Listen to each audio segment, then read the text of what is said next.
Jayden Daniels had maybe the best rookie quarterback season of all time last year, but is he set up for a sophomore jump or slump? We'll discuss on today's edition of Locked On NFL. The new Locked On NFL. The madman Tyler Rowland is your double shot of NFL espresso with the Locked On local experts on every major story. Get ready, Rowland is revving up. The new Locked On NFL starts now. Locked On Podcast Network. Your team every day. Football fans, welcome in to the Locked On NFL podcast, bringing you a double dose of the NFL's biggest stories with help from our local experts that know your favorite teams like no one else. I am your host, the madman, Tyler Rowland, joined today by Locked On NFL expert, the legacy, Louis DiBiase. On today's episode, we are going to continue our biggest question series. We are down to just a couple of teams left in the NFL. We're going to talk about why the New York Jets need Justin Fields, but Justin Fields needs the New York Jets as well. We'll talk about why it's a make or break season for Bryce Young in Carolina, but we're going to start with whether or not we're going to see a jump or a slump for Jayden Daniels in year two. Before we dive into today's episode, do want to thank you for making Locked On NFL your first listen each and every day, and for being an everydayer here with us at the Locked On Podcast Network, where it is your team, you guessed it, every day. Today's episode is brought to you by Game Time. Download the Game Time app, create an account, use the code LOCKEDONNFL for $20 off your first purchase. So, Louis, the Commanders have made some interesting moves this offseason. We see the trade for Laramie Tunsil, of course. We see the addition of Deebo Samuel. They made some other additions on the team as well, but it's going to be all about what happens with Jayden Daniels in year two, coming off seeing C.J. Stroud look extraordinary in his rookie year and then take a step back. We didn't really expect that. We thought the Texans did the same thing, right? They stacked talent and loaded up, and then they won a playoff game again, but they didn't take that step forward. Stroud took a little bit of a step back. So it seems crazy to think that Jayden Daniels could have a slump, but I think when you play that well early on, and then you add in the fact that Cliff Kingsbury is a guy who the NFL can get a little bit of a read on, and they probably surprised some teams last year, not only with their original plan, but when teams adjusted to their original plan, their adjustments caught teams off guard. So I think it is more possible to see a little bit, even if the Commanders are just as good of a team, Jayden Daniels could maybe take a step back statistically from how good he was last year, but I don't think we're going to see any major fallback. Yeah, if he regresses, it's comparatively speaking. Like looking at his rookie year, as you mentioned earlier in the show, and it's true, he had probably the best rookie year a quarterback has ever had. They also had a fourth-place schedule, so they were able to take advantage of, I think, easier matchups to get to the NFC Championship. So the schedule is going to get harder. Naturally, I think there will be a come down. I don't think to the level of C.J. Stroud last year, because I do like what the Commanders did on paper this year, bringing in Tunsil. Even though Deebo's not a number one anymore, like, can he be the number two to Terry McLaurin? Like, I think so. I do think the offense is still built around him very well, and they're taking advantage of his rookie contract. For me, the biggest question for Washington is on defense. Like, they lost a lot of talent on the defensive line, especially when it comes to getting to the quarterback pass rush help. So if there's any sort of regression from the Commanders this year, it might be because of the defense more than the offense. Yeah, I think that's certainly a possibility, but from the standpoint of, sophomore slump for Jayden Daniels, I think they've done enough on the offensive side of the ball, and that might be enough. Like we saw last year, if the defense is even slightly improved, the offense might be just so good. And my guy, David Harrison from Locked On Commanders, talked about some of those moves around Jayden Daniels. But looking at the roster as it is right now, you have to appreciate at least that you have a team that's not just so desperate to go get a name, go make a move, go satisfy the talking heads, go satisfy, the fan base on social media and all that stuff by just going out there to make a move for the sake of making a move. Every single move that you see this Washington Commanders team make, even the splashy ones on the offensive side, they make sense. They fit what the overall message is from the team, and they fit just kind of what you would imagine seeing this team do. Now, I do think that the Jayden Daniels situation is the biggest question, but I think if we do zoom in to the roster and kind of the nitty-gritty, you're right about the defense. You look at some of the additions that they made. They draft Trey Amos in the second round, Javon Kinlaw, Dietrich Weiss on the defensive line, Eddie Goldman in there as well. I don't know. I like Frankie Louvu. Obviously, Marshawn Lattimore should be able to compete. I really like Mike Sanistrell at cornerback for them, but I understand what you mean when you look at this roster and you say, do they have enough talent on defense? And I think what I said about Cliff Kingsbury could be the same as what we said, or what we could say about Dan Quinn in year 2. People got to look at the defense. He made some adjustments from his time in Dallas. I think that the defensive talent is, from kind of a zoomed in point, I think the defensive talent is the biggest question mark. Yeah, and I really like their cornerback trio of, Amos, Sandstrill, and Lattimore. Like, I think that's really strong in the secondary. But they lost Dante Fowler Jr., who joins a division rival, goes to Dallas. He led Washington in sacks on the edge last season. They lost Jonathan Allen, who's been a staple of that interior defensive line for years. He goes to Minnesota, and they brought in a lot of guys that are solid. Like, Dorrance Armstrong had 5 sacks last year for them. Dietrich Wise had 5 sacks for New England in 2024. Kinlaw had 4.5. It's a bunch of guys that have, they're question marks, but they have flash, but they are question marks. Like, in the playoffs, if they're going to get back to the NFC Championship, maybe a Super Bowl, like, do they have that go-to alpha, if you will, in the defensive line that can consistently get to the quarterback? I like a lot of the pieces they have, but it's kind of a committee approach where I feel like they have a bunch of 2s and 3s, but not a true number 1 on the edge or the interior. So I think their defensive line is really the big question mark. And I think we got to look at Jerzon Newton, who they drafted in the 2nd round last year, came off the foot injury. Is he going to take that step forward? Maybe that was part of their comfort in moving on from John Allen. I thought that was an interesting move as well. I thought I was really high on Jonathan Allen as a player, so they must feel comfortable, but that is a bet that we're going to have to pay attention to. But I guess to round things out with the Commanders, if you had to bet on Jayden Daniels taking that step forward, or staying where he's at, or having a little bit of a slump, what are you expecting? I think he maintains where he was. I don't think last year was a fluke. I don't think it, even though, we've seen this with Kingsbury before. Kyler Murray had that incredible 2019, and then, of course, he regressed. Maybe statistically, Daniels comes down a little bit. Maybe they don't get back to the NFC Championship, but right now he is seen as, a top 7, top 10 quarterback in football after just 1 year. I don't think that will change next year. Like, I don't think there will be the same question marks, even as there kind of are right now surrounding C.J. Stroud, whether that's deserved or not. I think he'll maintain who he is. Like, I think that was a legitimate player. I don't think that was kind of an RG3, if you will, in Washington, flash in the pan, rookie of the year season. So I think it'll maintain. But, again, they have a harder schedule, and I think they kind of over-exceeded expectations last year, and I just don't know. I don't think they're getting back to the Final Four. I don't think they're the second best team in the NFC.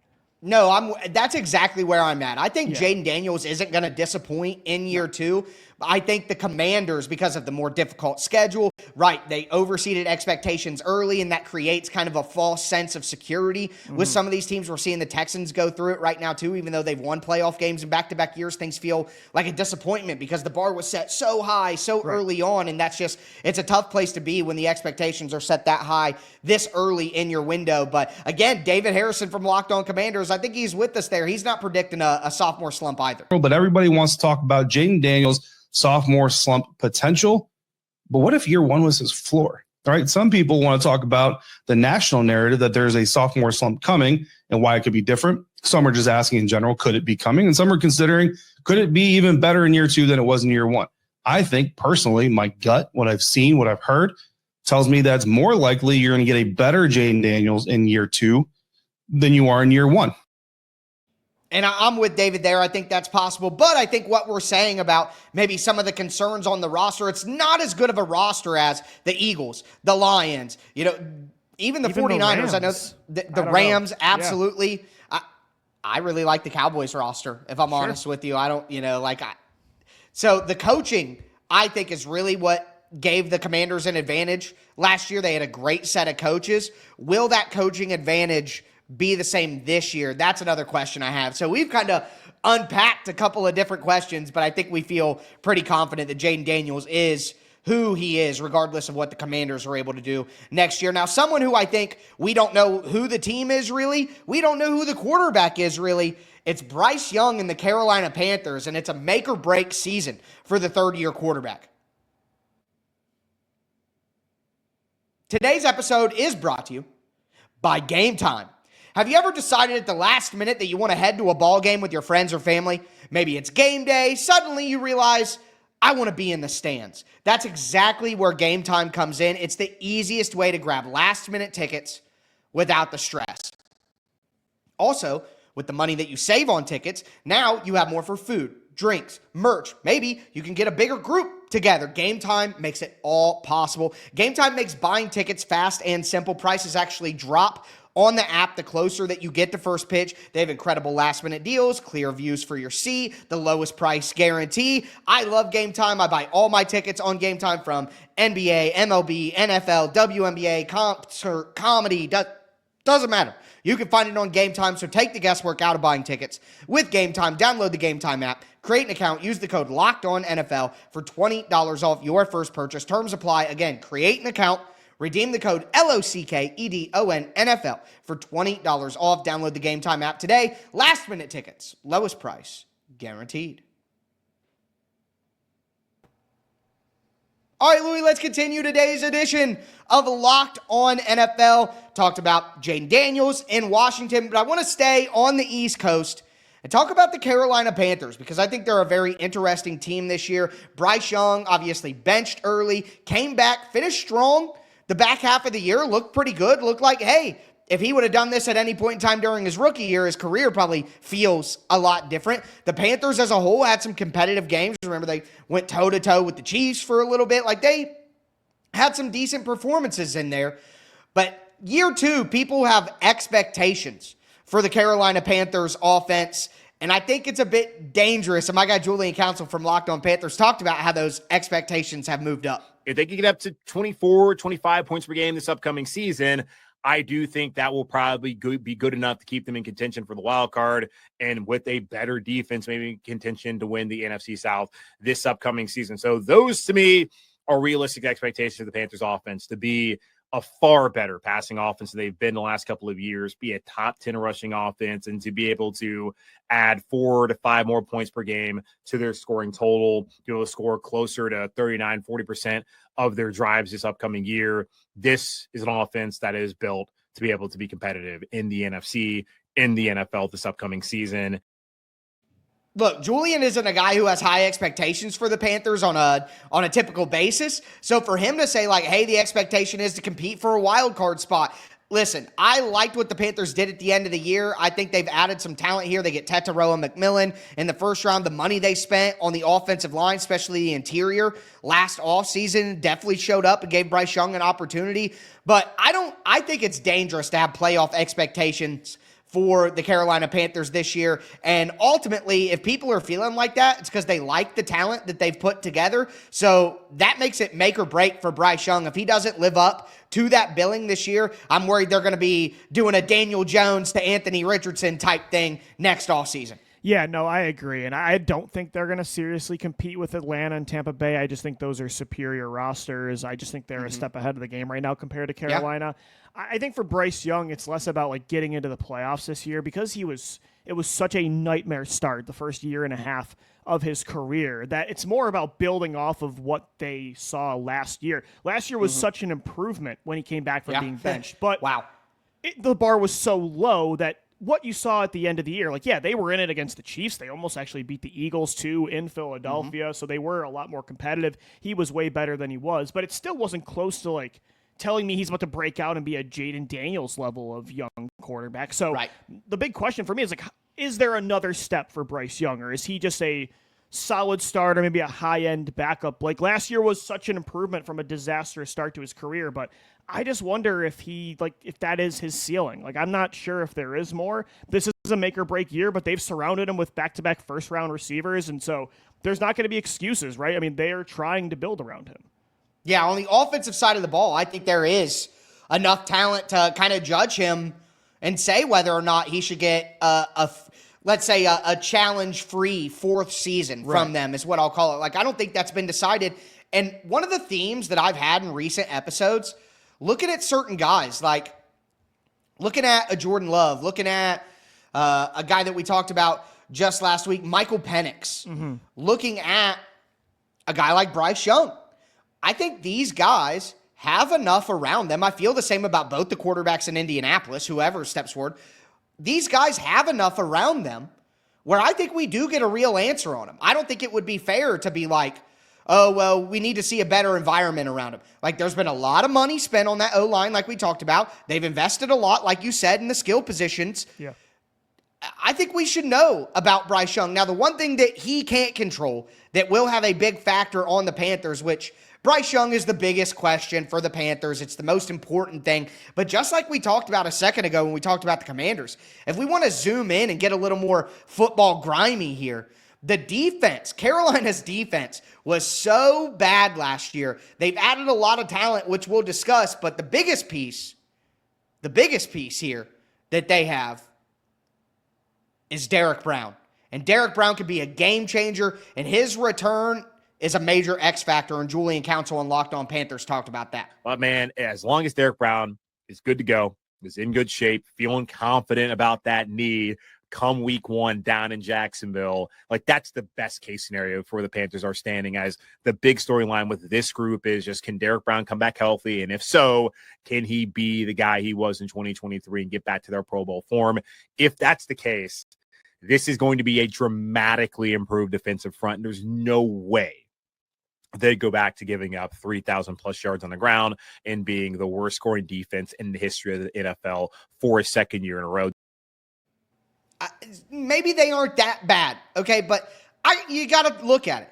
They add Treshaun Wharton on the interior. They add Patrick Jones as an edge rusher. They get Nick Scorton and Princely Umami-Ellen in the draft in the second and third round to add to their pass rush ability. Like, I like those guys as rookies. Patrick Jones is a solid rotational guy. Treshaun Wharton, again, solid rotational guy. But when you're asking these guys to step up, like rookies to step up in year 1, you're asking guys who were part of a rotation and weren't the primetime options in previous places to now step up and be your best players. Trevon Moehrig, again, another guy I really like at safety. J.C. Horn gets a ton of money. Always like J.C. Horn coming out. But you look around the entirety of the defense, and that's really where, if we're going to question whether the Panthers can be a wild card team or a playoff team, that's really where the real questions come in football-wise. Well, it's just such a young roster. It's such a projection. Like, I totally agree with you. I really liked Nick Scorton and Prince Umami-Ellen in the draft. Like, I thought those were 2 really solid ads. Xavier Legette was one of my favorite receivers in the 2024 draft. Like, I thought Tet was kind of a reach, but I like the idea of adding another bigger body for a smaller quarterback. It's, kind of has that Kelvin Benjamin, Devin Funches feel where you try to pair 2 big receivers for an inaccurate or a smaller quarterback, and Cam was inaccurate. Bryce Young smaller, so it has that kind of feel. But I like the mindset behind it, right? But it's just all a projection because, like you said, Treshaun Wharton, when they missed out on Milton Williams, when New England swinged in last second and just and just like threw all that money at him, they kind of, had to zag, and Wharton was a solid rotational piece for Kansas City. But like you said, is he an alpha? Like, can he be now a go-to player next to Derrick Brown as a full-time starter? So I like a lot of the pieces on paper, but they're so young, they're so inexperienced that it's really hard to put a prediction there. And again, when you have 2 rosters that are just, I think, so much more proven in Atlanta and Tampa Bay, I don't know if they're going to compete. Like, it really is up to Bryce Young, I guess, right now, because everything else is just so up in the air. And Ejiro Evero is a guy who had a lot of buzz a couple of years ago as a potential future head coach candidate and all of that. But that defense was really bad last year. And you would think with a high-level defensive coordinator that it just couldn't be that bad regardless of the talent, because great coaching overcomes the talent. That's why we highlight great coaching, is when they don't necessarily have the great talent and they make the most of it. That's part of the way these guys get hired and promoted and all of that. Well, last year's performance didn't prove that he's a future head coaching candidate. So, eventually, regardless of how young it is, like, we got to see some defensive coordinator talent on that end as well from the coaching staff. And I think we'll see Dave Canales be making changes at defensive coordinator if the defense doesn't do their part this season. But talking about the rest of the team doing their part to help out, we talk a lot about Justin Fields and him ever taking that step, but I think we need to put the emphasis on the New York Jets to help him do it as well.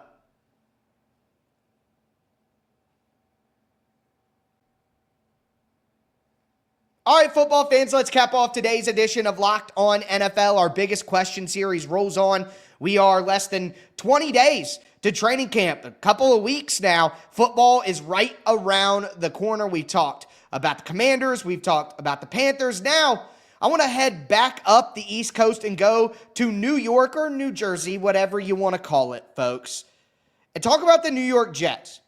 Because I think most people just snap reaction thinking about the New York Jets, you would think Justin Fields, but I actually look at it from the other perspective. Before we dive in, though, I do want to thank you again for making Locked On NFL your first listen. For your second listen, check out Locked On NFL Scouting. As training camp gets closer and moves are being made, host Kyle Krabs and Joe Marino will make you the most informed NFL fan this offseason. Find Locked On NFL Scouting on YouTube or wherever you listen to podcasts. My guy John Butchko from Locked On Jets talked about this, how we could talk about Justin Fields, but Fields needs help from the Jets as well. Whenever you're trying to get something out of a young quarterback, people tend to think it's either all about the coaching or it's all about the individual quarterback. If the quarterback succeeds, some people will give the offensive coordinator all the credit. Other people will say it was all about the quarterback. And in reality, it's part from column A and part from column B. Fields himself needs to improve. The Jets also need to put Fields in a good spot. And that means, developing a handful of passing concepts he's comfortable with to be your staple plays. And it also means taking advantage of Fields' ability as a runner. Now, one reason that you would have optimism about the Jets' ability to help Justin Fields is they have a pretty solid offensive line. Olu Fashanu, first-round pick last year, pretty solid rookie season at offensive tackle. John Simpson, who they signed from Baltimore, good player. Joe Tippmann, good player on the inside. Elijah Vera Tucker, another former first-round pick. They just take Armand Membu in the draft, first round again. That's 3 first-round picks and a second-round pick in the last couple of years, all on your offensive line. I think the offensive line's pretty solid. You obviously have Garrett Wilson, who's a good player. I think adding Mason Taylor at tight end, solid. Breece Hall, a good running back. That should be enough for Justin Fields to play his best. That's better than what he had in Pittsburgh last year. Yeah, I think it was better than what he had for the most part in Chicago, too, throughout his time with the Bears. I think it's just up to the Jets to decide, is this what they want their long-term identity to be? Do they want to go all in on, hey, we're going to be a poor man's Philadelphia Eagles. We want Justin Fields to be our Jalen Hurts. We're going to go RPO, run heavy. We're going to let him, throw the ball deep, but we're going to be conservative, just make good decisions, but be explosive. And that's what we're going to do. We're going to play good defense. This is going to be an Aaron Glenn type of Jets identity. Or is this more of just a one-year thing with Fields to build the culture? He's a locker room guy, and then they move forward to find their franchise quarterback. I'm very curious, and we'll see on the field, based on their scheme, how in on Fields they are or not, if this is going to be what they want their future to look like. I think it was very similar to when the Lions first got Jared Goff. It's okay, is this a placeholder or, what is the future here? I do think there's enough for him to be a high floor starter. And, with the Steelers, that was him the first 6 games. He was 4-2. I just wonder what their kind of long-term mentality is, because it's a new team with a new coach and they're trying to figure things out. But I think there's enough. And on defense, that's the strength of this football team. Yes. I think there's plenty on all 3 levels. And with Aaron Glenn coming in, you got to think that the defense is going to remain a strength similarly to how they've been the last few years.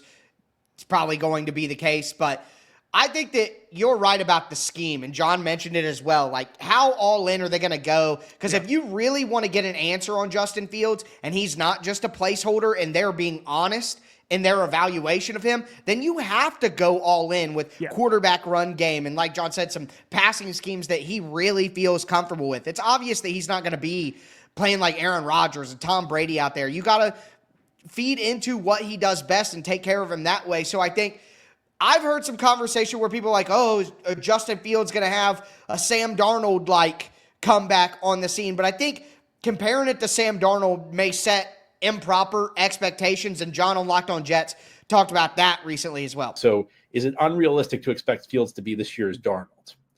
Well, it's a good question. And what I would say is I don't think the stats are going to be at the same level, even if Fields has success. When I say the Jets are hoping Justin Fields has a Sam Darnold in Minnesota type season, I mean the hope is that his level of play improves. Sam Darnold last year had a tremendous statistical season. I don't think that's going to happen this year with Justin Fields. See, I agree there too. Statistically, I think Minnesota offers a way better environment than the Jets. situation does. So although I think the Jets have enough to get the best out of Justin Fields, I can't hold him to a statistical standard of Sam Darnold with the Vikings offense last year. And I also don't think that means he didn't break out this year, though. And he's not a Darnold comeback type of player. He's just going to do it in a different way. Like, I think for him, you're going to look at more like overall total yardage, like rushing yards and passing yards combined. You're going to look at passing yards and passing touchdowns and rushing touchdowns combined. I don't think he's ever going to be even what Sam Darnold was last year, where he's throwing for over 4,000 yards, 30 passing touchdowns, 5 picks. That's not Justin Fields' game. But hey, like, again, I keep using the Eagles because that's the team I cover. Jalen Hurts isn't really that guy either. He had less than 3,000 passing yards last year, but he was the Super Bowl MVP. You can be elite or you can break out in different ways. Like, it's not black and white. Like, quarterback play isn't the same for everybody, right? So I don't think Justin Fields will ever be that type of player. I don't think he needs to be, though, for this year, him to become the long-term starter for the New York Jets. Again, it's up to the Jets to decide, do they want to fully embrace that style of quarterback? Do they want to build their scheme around the player, or say, this is our scheme, we want to add the player to fit that? Like, I'm going to be very curious from the start of the year, like, how bought in they are on that. Yeah, and that's why when we look at the biggest question for the Jets, you could immediately go, oh, what will Justin Fields be? Or, like we did, you could look at it and say, just how good is the Jets supporting cast? It looks like it could be pretty decent. Like, just how good are they going to be? But the honest answer is the biggest question is, how will the marriage work? It's both sides of it. You can't just, look at one and say it's more important than the other. And I think that'll make, at least at minimum, that'll make the Jets an interesting team to watch and look at, just to see how they answer some of these questions on both sides. Yeah. And I think when you look at, too, like, they have a third-place schedule. They could compete in this AFC that's kind of wide open with those 3 wildcard spots. I think the vibes do seem high right now with Aaron Glenn. I think it's a breath of fresh air after the Aaron Rodgers saga to have a guy like Justin Fields in that locker room. So if you told me this team ran the ball a lot, didn't turn it over, the defense was great, and they won 9 games, and they snuck in as this year's Denver Broncos, would I be shocked? No. I honestly wouldn't be shocked, Tyler, if it was them or the Patriots in the AFC East. If you told me one of those teams behind the Bills became this year's Broncos, I wouldn't be shocked, and I think the Jets can do it, even if Fields isn't the long-term answer. Yeah, they're another team in the AFC who I'm curious about. You mentioned the Patriots. You have the Jets. The Raiders are another team. It's like they have a tough division, but, Pete Carroll's going to have those guys ready to go. So it's just going to be very interesting how some of these middle teams come back here. But with that being said, we got 2 teams left in the biggest question series. News is going to start rolling in here soon with training camp right around the corner. No better place to be than Locked On NFL. But with that, that is going to do it for today's edition. I am your host, the Madman, Tyler Rowland, for my co-host, the Legacy, Louis DiBiase. As we tell you every episode, thanks for tuning in, and stay safe out there.